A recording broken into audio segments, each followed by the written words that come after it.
Olá pessoal, todos bem-vindos a mais uma aula do canal Gênios da Física. Na aula de hoje nós vamos continuar a resolução do livro texto Moisés Nussensweig, o curso de Física Básica, volume 1, Mecânica. Nesse capítulo trata sobre problemas que envolvem dinâmica de corpos rígidos. Vamos resolver a questão 11 desse capítulo 12, tá? Então vamos ler o enunciado do problema e em seguida fazer a sua resolução. Então o problema 11 desse capítulo, ele diz o seguinte: prende-se ao teto a ponta de uma fita métrica leve, enrolada num estojo circular de massa Mzinho e raio Rzinho, e solta-se o estojo em repouso. Letra A. Calcule a aceleração linear do estojo. Letra B. Calcule a tensão da fita. Letra C. Calcule a velocidade linear do estojo depois que o comprimento S da fita se desenrolou. Verifique a conservação da energia. Bem, pessoal, então, para iniciarmos a solução desse problema, nós precisamos fazer a seguinte análise. Então vamos pegar aqui uma figura, fiz um desenho do problema, eixo X, aqui eixo Y, a origem do sistema está exatamente aqui no teto, onde a fita está fixada, tá? Essa distância aqui, em relação ao ponto, aqui eu chamei de S, nessa distância, da origem até o ponto P, O a P eu chamei de S, vetor, eixo positivo para cima, eixo negativo para baixo, eixo X positivo para a direita, eixo Z saindo do plano do papel aqui na direção K-chapéu. Então está aqui a nossa fita de massa Mzinho, ela tem massa Mzinho, o centro de massa dela aqui em C, a força-peso está atuando exatamente aqui no centro de massa, tá? E aí, aqui ao longo da fita tem a atração, e esse estojo tem raio R, É um estojo, é uma espécie de disco circular, E a gravidade atuando aqui, G, no local. Bem, então você vai aplicar as leis de Newton, Então você vai aplicar as leis de Newton no item A para a rotação. Então a gente sabe que o torque resultante, ele é o torque da força-peso mais, as duas forças que atuam, o torque da força-peso e o torque da atração, Tá aqui. Vamos calcular o torque do peso.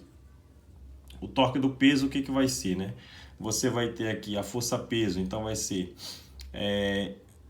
em relação ao centro O, você tem o vetor S mais o vetor R aqui, ó. Só que o vetor R ele é positivo saindo do centro C. Se você quer ir do ponto P ao ponto C, esse vetor R ele é menos R, Então, fazendo aqui S mais R, Esse camarada aqui mais esse, tá? Produto vetorial com a força, já que é a força peso. Esse S é menos SJ, Lembra que o J é positivo para cima e para baixo é menos J. E esse R é o módulo na direção menos R chapéu. Então, R chapéu sai aqui em coordenada polar, sai ao longo aqui, no sentido crescente do vetor R, e menos R é para dentro, tá aqui. E você vai fazer o produto vetorial com a força peso que está atuando para baixo. Então, é mg menos J. Então, J com J dá zero. E aí eu vou fazer o produto vetorial E menos com menos dá mais, RJ. Tá aqui, ó. E aí, fazendo a decomposição do vetor R, você vai ter em coordenada polar é cosseno I mais seno de θJ, produto vetorial com J. Então, vai dar I com J é K, J com J é zero. E aí dá esse torque resultante para o peso, mgr cosseno θ na direção K. Só que esse θ aqui, ele é um ângulo nulo. Por quê? Porque enquanto o estojo estiver descendo, esse vetor R aqui, ele é fixo. Ele aponta sempre na direção PC, Esse R, ele não fica ao longo aqui do estojo, na parte da borda do estojo. Ele é um ponto fixo, Esse ponto aqui está ligado a esse ponto O, ao teto, e aí esse ponto é fixo, É a mesma coisa se você escolher aqui esse braço como sendo o quê? Esse braço vai ser menos R na direção menos I, Então você vai sempre fazer o produto vetorial desse braço, R menos I com P. E aí quando você fizer esse produto, esse ângulo entre o braço e a força é sempre 90 graus. Então, quando você fizer o produto vetorial, o seno de 90 vai dar 1, Ou seja, não tem dependência angular nenhuma. Então, esse R aqui ele é um ponto fixo. Entre C e P ele não muda. né? Esse braço é fixo, tá? Então não tem esse Rzinho, ele não está deslizando aqui na borda desse estojo, né? Ele não está variando o ângulo θ. O θ é para um ângulo θ igual a zero aqui, de acordo com a nossa análise. Então esse θ é zero, então você vai obter o mesmo resultado aqui, né? Que é o torque da força-peso, é mgr na direção K, né? Quando o θ for zero, o cosseno de zero é 1, tá aqui. E o torque da tração? O torque da tração você vai ter o braço, que é menos SJ, né? E a força, que é TJ. Aqui, ó. Quando você fizer o produto vetorial entre componentes na mesma direção, dá zero. Então, o torque da tração é nulo. Então, o torque resultante da tração é zero, o torque da força-peso é mgr na direção K. E aí você pode já substituir esses dois resultados aqui nessa expressão. E aí, quando você fizer isso, lembra que o torque resultante ele é o momento de inércia vezes a aceleração angular, né? Torque resultante é torque do peso mais a tração é zero, o torque da força-peso eu substituo aqui o valor.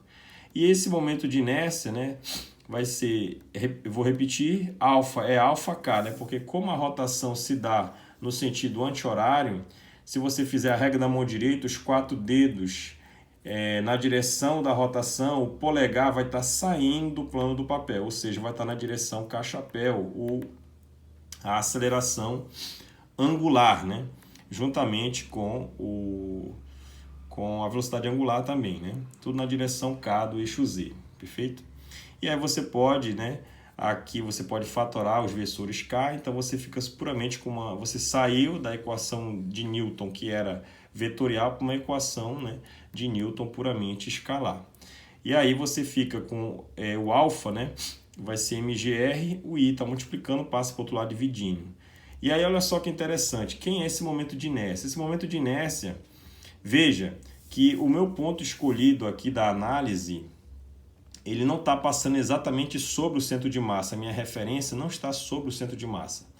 Ele está num ponto deslocado, então você tem um eixo aqui, fixo, né, OP, e tem um eixo de rotação aqui, que é o C. Então, você precisa, o momento de inércia total vai ser o momento de inércia do centro C, né, que é o centro de massa, mais uma componente aqui em relação, né, que vai fazer a relação entre esses dois eixos, que vai dar M vezes o raio, né, a M, que é a massa do estojo, o raio ao quadrado. Então, esse momento de inércia aí, né, ele vai ser o momento de inércia do centro de massa mais mr quadrado. Isso aqui está de acordo com o chamado teorema dos eixos paralelos, ou teorema de Steiner, lá na dinâmica da rotação, perfeito? Então, você pode calcular esse momento de centro de massa, né? Você pode calcular que r quadrado dm, uma integral em m, troca a integral em m para uma integral mudando esse m como sendo a densidade, né, de massa superficial vezes um elemento diário em coordenada polar r dr dφ. E aí quando você junta com esse r da r ao cubo, a integral vai de 0 a r e em φ de 0 a 2π. Quando você fizer isso, né, depois de umas continhas, você vai encontrar que esse momento de inércia do centro de massa é mr quadrado sobre 2, é o momento de inércia do disco, tá? E aí você pode substituir. Quando você juntar esse momento de inércia com esse, tira o mc, vai dar 3 meios de mr quadrado. Esse é o momento de inércia aí. Aí você vai substituir aqui e vai encontrar a aceleração angular. E aí quando você faz as simplificações, você vai encontrar que a aceleração angular é 2/3 de gr. E aí lembra que a aceleração tangencial ela é alfa vezes r, ou seja, ela é a aceleração angular vezes o raio. E aqui você já tem alfa r. Se você passar para cá esse r multiplicando, fica alfa r, e do lado direito fica 2/3 de g. Ou seja, a aceleração tangencial é 2/3 de g. Essa aceleração tangencial significa dizer o quê? Que o estojo, quando ele está caindo, ele cai com uma aceleração que é constante, né? 2/3 é constante e g é constante, a gravidade do lugar. Então, é um movimento retilíneo uniformemente variado, que você já, né, está bastante familiarizado lá no estudo da cinemática, da translação, perfeito? Então esse é o item A, né? A aceleração tangencial é 2/3 de g. E o item B? O item B, né? Você vai ter aqui para o eixo Y, né? Você vai calcular a tração, né? Então Você sabe que, né, de acordo com a nossa referência, você vai ter o peso para baixo menos a tração para cima. Essa é a resultante das forças, né? Estou aplicando a lei de Newton da translação, vezes a massa vezes a aceleração tangencial. E aí você quer achar qual é a tração, né, no item B. Então você passa para o outro lado e esse termo para o lado de lá. E aí você vai substituir a aceleração tangencial que nós acabamos de encontrar no item A, que é 2/3 de G. Tire o MC, você vai encontrar que a tração é 1/3 de mg, ou seja, a tração ela é menor que o peso, né? A tração aqui ao longo da fita métrica aqui, essa tração é inferior ao peso, né? Cerca de 1/3 do valor, tá? E no item C é para você calcular a velocidade, né? A velocidade linear, né? desse estojo quando ele está caindo. Então, assumindo que a velocidade inicialmente você vai soltar o estojo. Então, ele está com 0 metro por segundo. E lembrando que a aceleração, né, que eu chamei de a barra, que aí nós calculamos que a aceleração tangencial é 2/3 de G, ou seja, é constante, você vai usar a equação de Torricelli, né, porque ela relaciona a velocidade com o deslocamento. Ele me diz que o deslocamento desse estojo, ele vai fazer o deslocamento aqui, S para baixo. Então, você sabe que a equação de Torricelli é essa, né? Já que a aceleração é constante, então posso usar essa equação tranquilamente. Esse termo aqui é nulo, vai ficar menos 2 vezes a aceleração barra, né, vezes o ΔS. Essa variação de deslocamento do estojo, enquanto ele desce, é negativa, então o que eu chamei de menos S, menos com menos dá mais. Então, velocidade do estojo ao quadrado linear é 2 vezes essa aceleração vezes o deslocamento S. Aí você substitui aqui, você vai encontrar que a velocidade ao quadrado é 4/3 de GS, desculpa, né? E aí, se você quer achar a velocidade, passa o quadrado para o outro lado na forma de raiz. E aí você tira a raiz quadrada de 4, que é 2, e aí fica com a raiz quadrada, 2 vezes a raiz quadrada de GS sobre 3. Essa é a velocidade linear do estojo para baixo, aplicando o Torricelli, perfeito? E aí, por fim, ele pede para você fazer uma análise da energia desse sistema, né? Energia mecânica. Então, nós sabemos o seguinte, que a energia, pessoal, ela é mecânica, ela é meio, né? É o momento de inércia, velocidade angular ao quadrado, mais meio de m, a velocidade linear ao quadrado, né? Que eu chamei de y. Lembra que y é a componente, né? Y é o eixo vertical. Então, vou chamar um deslocamento para baixo aí de y ponto, né? Velocidade linear ao quadrado. Menos, né? A energia potencial gravitacional é mgs, né? Então, o que eu estou fazendo? Eu estou assumindo, pessoal, que inicialmente aqui, esse estojo, né? Ele saiu aqui da origem, tá? Ele saiu da origem, então ele saiu da origem com velocidade inicial 0, e rotação também nula. E da referência aqui, 0, S igual a 0. Então, qual é a energia dele inicial? 0. E aí eu vou calcular qual é a energia final desse sistema depois que ele deslocar uma distância S para baixo. Quando você faz isso, né, tudo isso aqui é energia cinética e esse termo aqui é energia potencial gravitacional. Perfeito? Aqui a variação de deslocamento é negativa, por isso que é menos S. E aí você substitui qual é o momento de inércia do centro de massa, nós já calculamos mr² sobre 2. Né? Aqui é a velocidade ao quadrado, calculamos no item C. Velocidade ao quadrado aqui, né? Velocidade ao quadrado é 4/3 de GS. Então você pode substituir aqui, né? 4/3 de GS, simplifica. E aí você lembra que esse θ ponto, né? Ele é a velocidade angular ao quadrado. Então você pode relacionar com esse y ponto aqui, ó. Ele é y ponto ao quadrado sobre r, né? A velocidade é a relação entre a velocidade linear tangencial com a velocidade angular, né? A velocidade tangencial é ômega-r, ou seja, y ponto é θ ponto vezes r. Como está todo mundo ao quadrado, eleva todo mundo ao quadrado. Corta r com r quadrado aqui, simplifica, vai substituir de novo. Quem é esse y ponto ao quadrado? Nós já fizemos aqui, né? 4/3 de gr.